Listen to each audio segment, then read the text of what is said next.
Es interesante, hermano, hasta este punto que venimos, ¿verdad?, iniciando el estudio de la iglesia del Nuevo Testamento, donde nosotros podemos ver al pueblo del Señor orando, rogando y en una unidad monolítica. Y antes que cualquier cosa con respecto a lo que tomó Judas, a lo que hizo Judas, pueda romper esa unidad, entonces el apóstol Pedro, utilizando la palabra del Señor, uno de los salmos de David, entonces él procede a decir que esto estaba profetizado.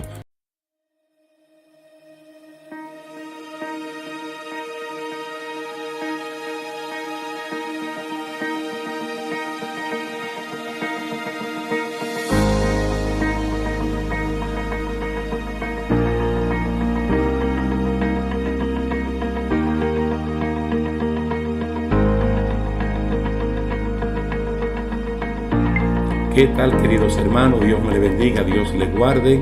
Es un placer estar de nuevo con ustedes en la continuación de esta serie de estudios bíblicos, la Iglesia del Nuevo Testamento. En nuestra última presentación hablamos de la primera comunidad de creyentes, qué era lo que hacían y cómo lo hacían.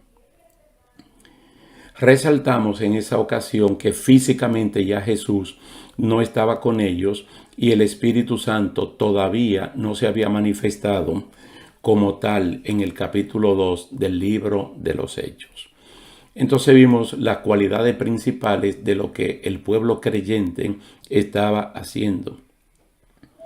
El doctor Lucas resalta que ellos estaban bien unidos, ellos estaban orando, estaban clamando y estaban esperando esa manifestación del Espíritu Santo.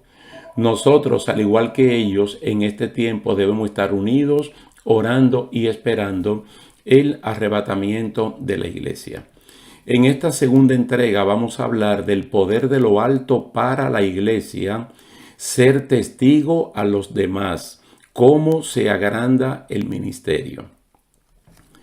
Noten el énfasis que vamos a poner, cómo la iglesia recibe poder de lo alto para ser testigo a los demás. Es decir, no podemos cambiar el plan y el propósito de Dios con el Espíritu Santo que le es dado a los creyentes, a la iglesia.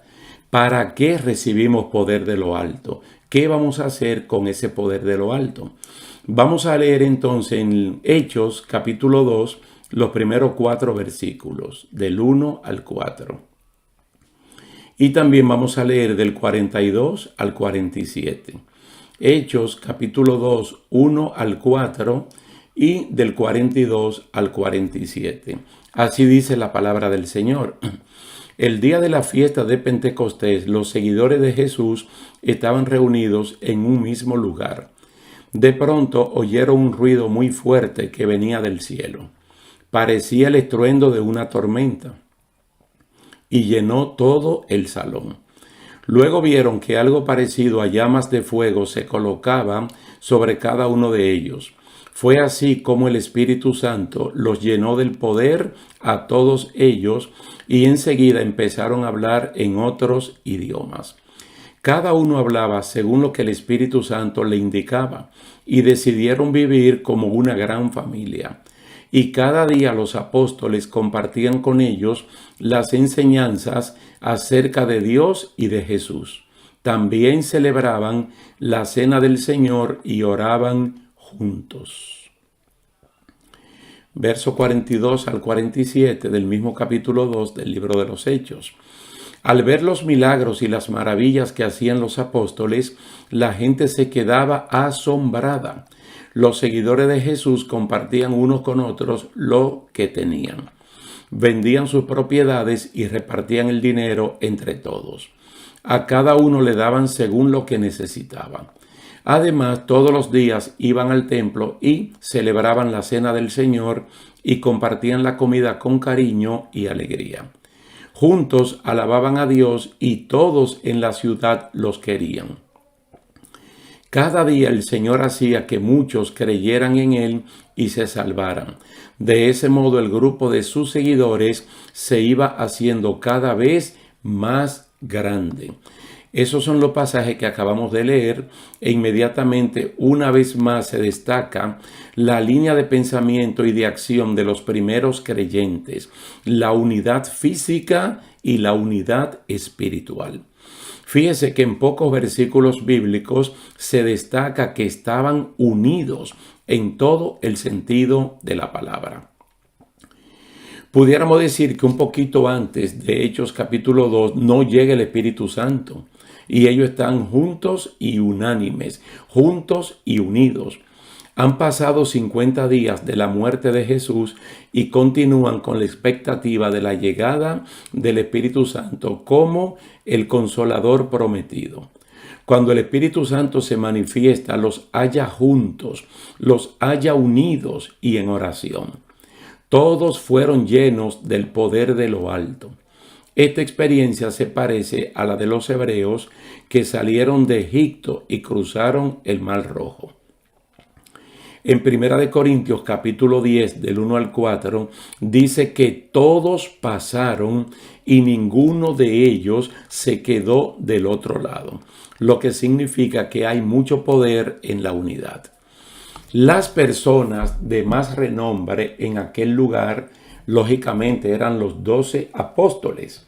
Ya ese colegio apostólico estaba completo con la elección de Matías como sustituto de Judas Iscariote, pero también estaba María, la madre de Jesús, y también estaban los hermanos de este, que eran 4 varones: Jacobo, José, Judas y Simón, y también varias hermanas, como muy bien se relata en Marcos capítulo 6, versículo 33. Entonces, el Espíritu Santo vino sobre todos, y no solo sobre el grupo de influencia o sobre el liderato de ese momento. Todos los discípulos presentes fueron llenos del poder de lo alto. Hechos capítulo 2 recalca bastante la palabra todos para dar a entender que no hubo diferencia ni discriminación en el repartimiento del Espíritu Santo como un don a cada uno de ellos. Una gran familia hablando lo que el Espíritu decide. Nadie compitió contra nadie.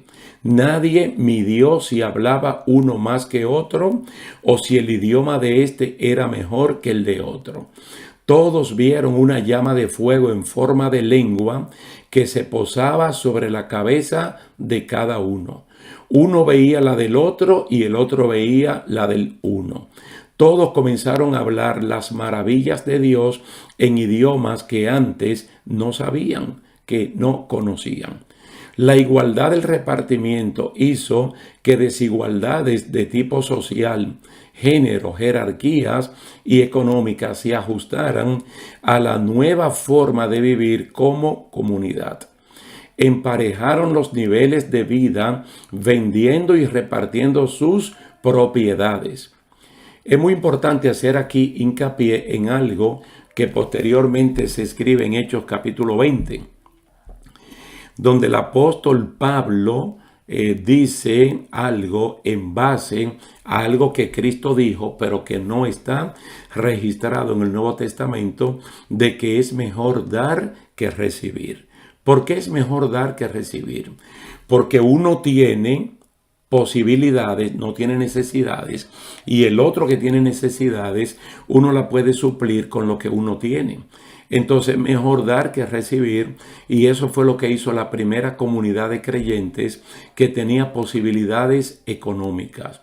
Eso fue repartir lo que ellos tenían entre aquellos que no tenían nada.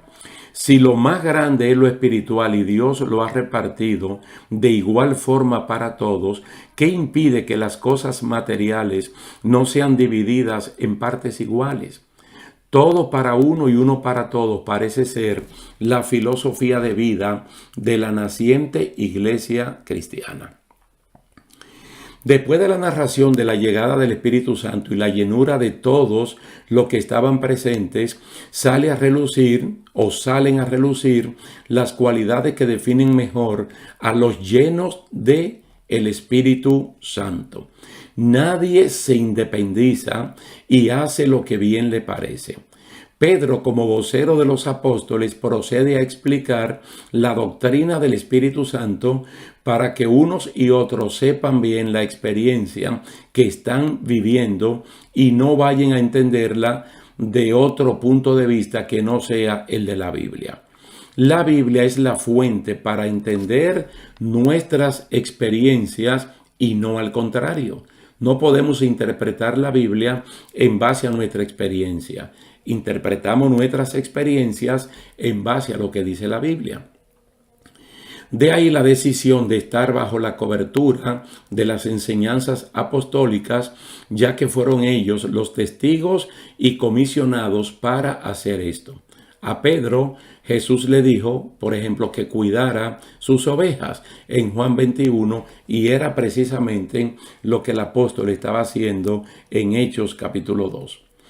Miren, el día que los judíos celebraban la fiesta de Pentecostés, se manifestó el Espíritu Santo.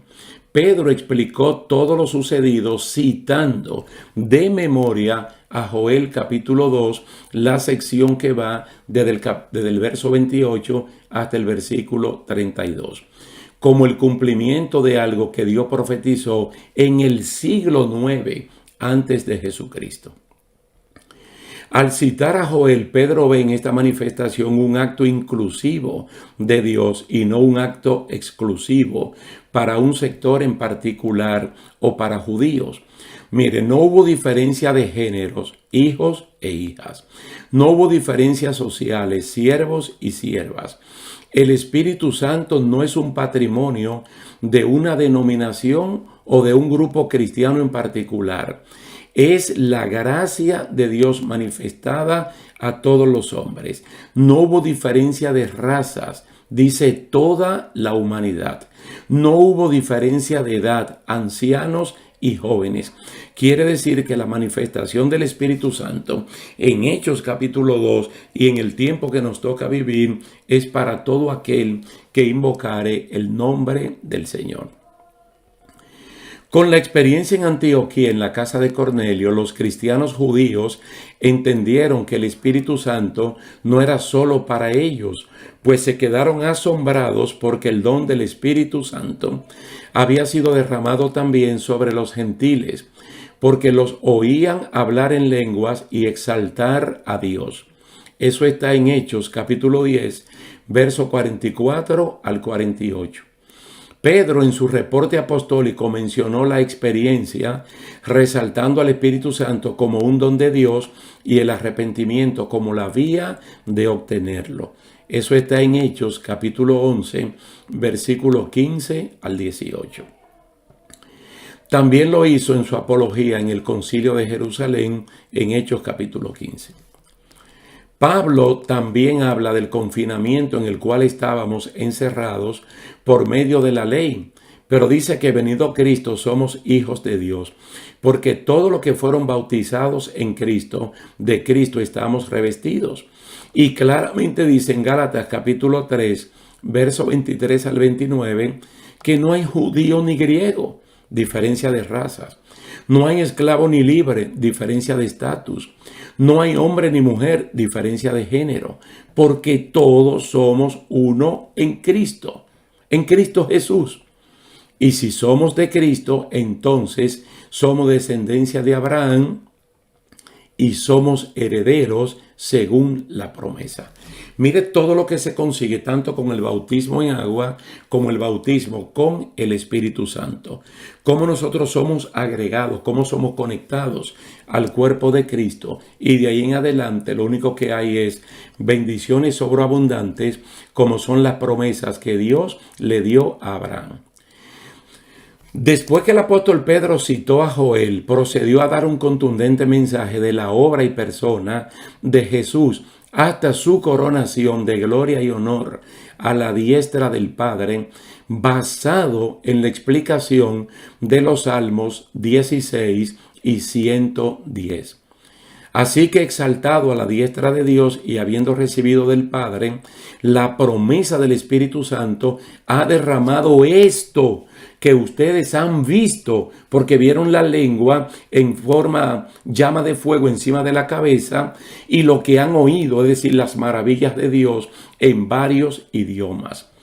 Exaltado a la diestra de Dios y habiendo recibido del Padre la promesa del Espíritu, ha derramado esto, le dice Pedro, que ustedes han visto,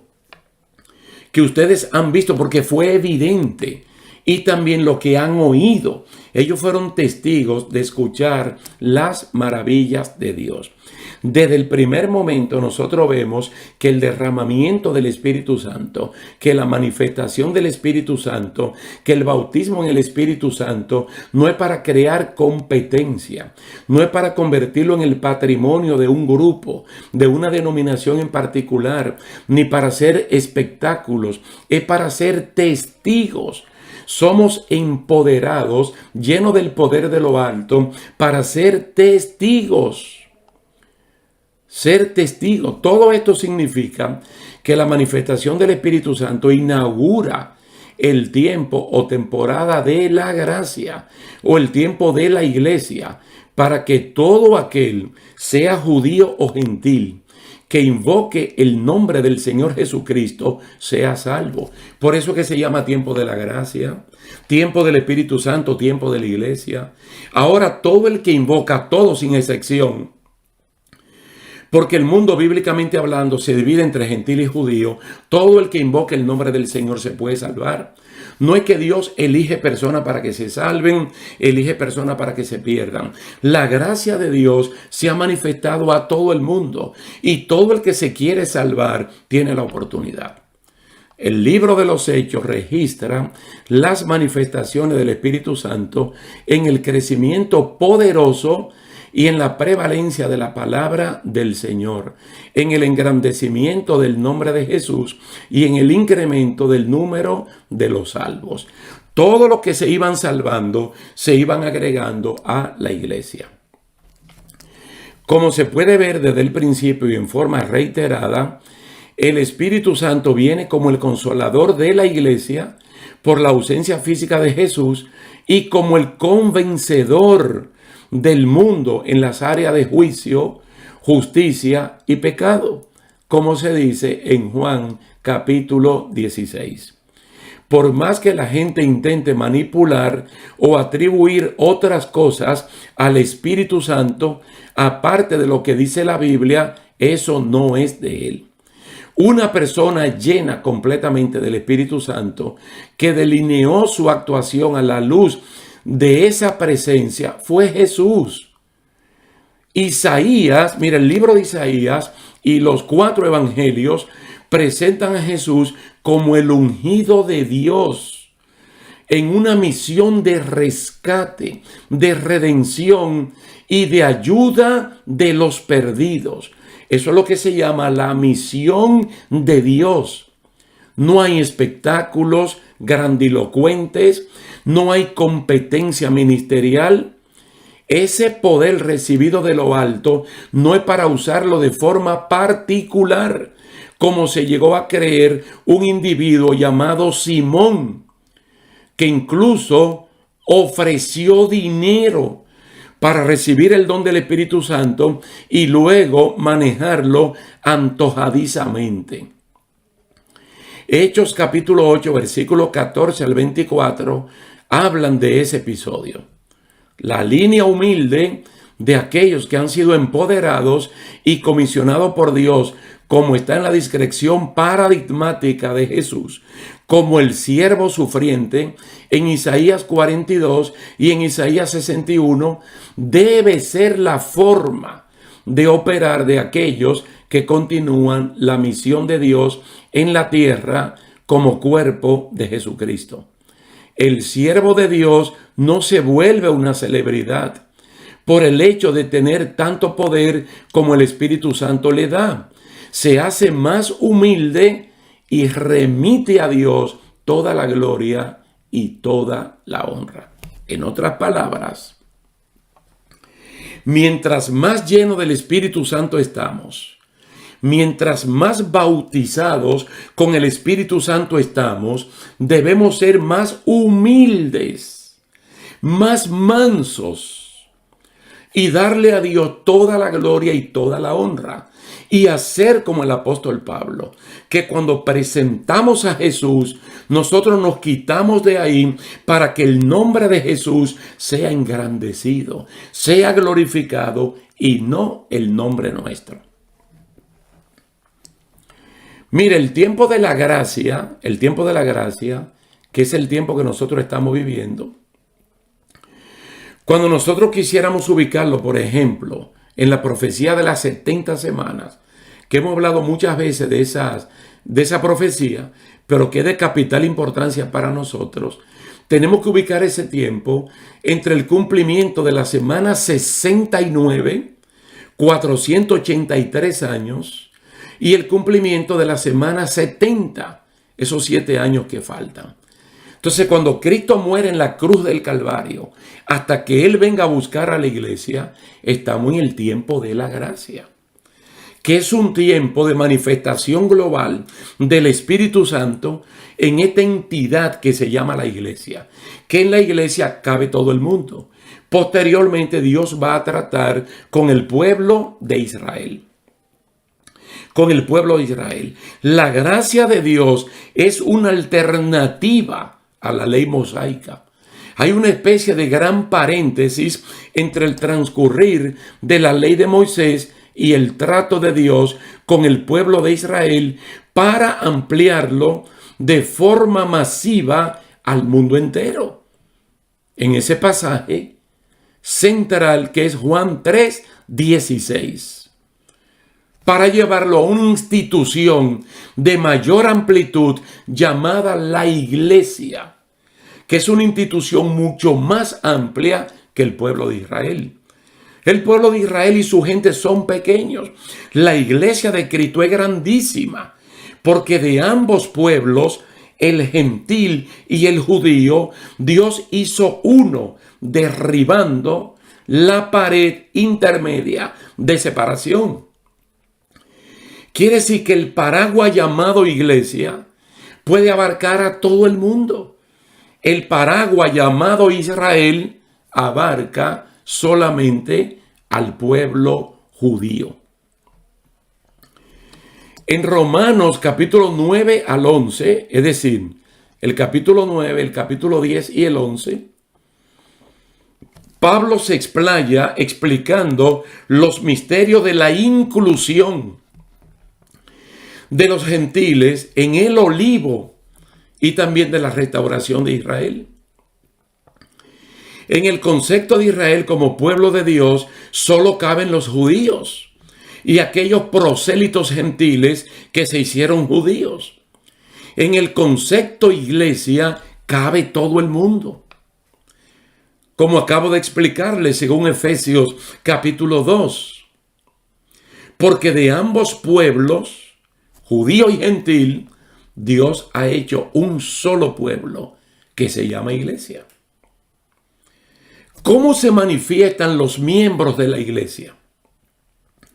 Según 1 Corintios capítulo 1, versículos 1 y 2, el señorío de Cristo. Cuando la persona confiesa el señorío de Cristo, es parte de la iglesia.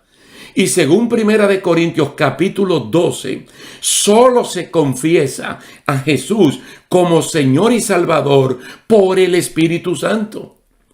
Porque el Espíritu Santo no busca glorificarse Él, sino que el receptor del Espíritu Santo glorifique a Cristo como el Señor y Salvador de su vida, sea un judío o sea un gentil.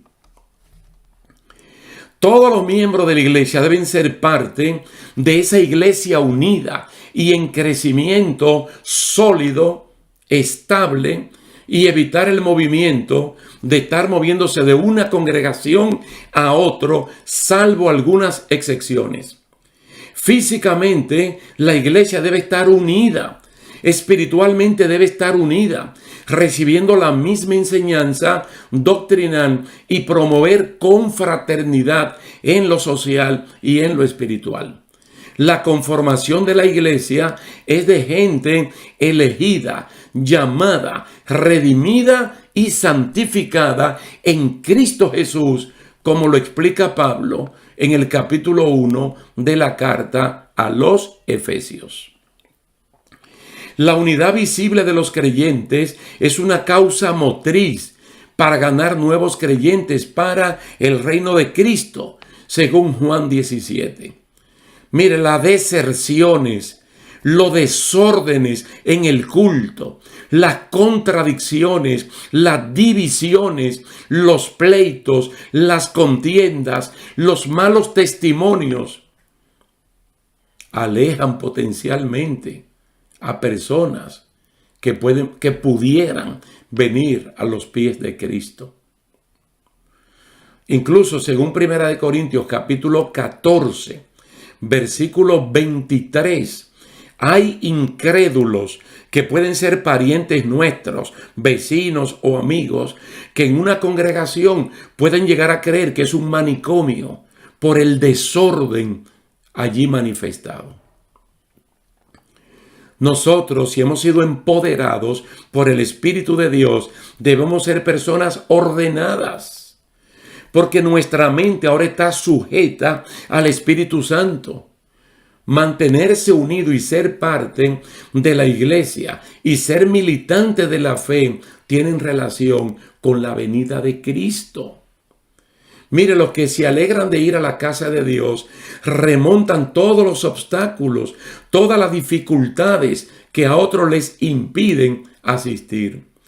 Ir a la iglesia para orar, para cantar, para escuchar la palabra de Dios, para tener compañerismo con los hermanos es tan beneficioso que dice la palabra en el Salmo 84 y en el Salmo 133 que Dios envía salud y envía vida eterna. Incluso hay empresas encuestadoras que han descubierto la felicidad que hay en las personas que asisten a la iglesia. Los cristianos se reúnen, es decir, se juntan de manera presencial aquí en la tierra como pueblo de Dios. Y también en el cielo son agregados a la congregación de los primogénitos cuyos nombres están registrados en el libro de la vida. Eso es importante. Hebreos capítulo 12, versículo 23. Es decir, tú tienes tu membresía en una iglesia local que es el reflejo de tu membresía en el libro de la vida, donde están los nombres de todos aquellos que han nacido de nuevo. Hay cristianos perezosos para asistir a un lugar físico de reunión donde se proclama el señorío de Cristo, al cual le llamamos templo, iglesia, auditorio, centro, asamblea, etcétera, etcétera. En esos lugares tenemos comunión directa con los hermanos de la fe. Son vagos, son haraganes, no quieren tener compañerismo con aquellos que temen el nombre de Dios y por el contrario se asocian al consejo de los malos y se sientan con los escarnecedores. Recordemos que el mandato del Señor, tanto en Hebreos capítulo 10, verso 25, como en Mateo capítulo 18, versículo 20, es que nos reunamos, que nos congreguemos de forma física, de forma presencial. Segunda de Juan, capítulo único, versículo 12, y tercera de Juan, capítulo único, versículo 14, dice, para hablar cara a cara, para que nuestro gozo sea completo, para recibir un ósculo santo, para darnos un abrazo de consuelo. Así estaba de unida la primera comunidad de creyentes en Hechos capítulo 1 y en Hechos capítulo 2. Debemos exhortarnos mutuamente para reunirnos en nuestras congregaciones locales, porque el día del Señor se acerca. Ese es el consejo de Hebreos capítulo 10, versículo 25. Cuanto más veis que el día del Señor se acerca, más debemos congregarnos. Porque los 120 estaban congregados y ese día fueron todos llenos del Espíritu Santo. Bendito y alabado sea el nombre del Señor. Allí todos fueron llenos del Espíritu Santo para que se cumpla Hechos capítulo 1, de que no debemos entremeternos en cosas que solo le competen a Dios. Y que por el contrario, con el poder y la autoridad del Espíritu Santo, seamos testigos de Jesucristo en Jerusalén, en Judea, en Samaria y hasta lo último de la tierra. Esto significa que seamos testigos en Jerusalén, nuestra familia. Testigos en Judea, nuestro vecindario.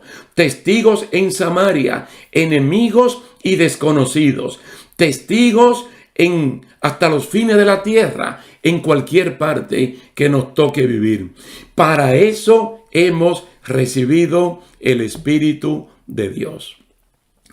Vamos a dejarlo hasta aquí, queridos hermanos, dándole la gracia, la gloria y la honra al Señor, y esperamos tener la oportunidad de vernos en una tercera parte de esta serie de estudios bíblicos, la Iglesia del Nuevo Testamento. Dios le bendiga, Dios le guarde y hasta la próxima.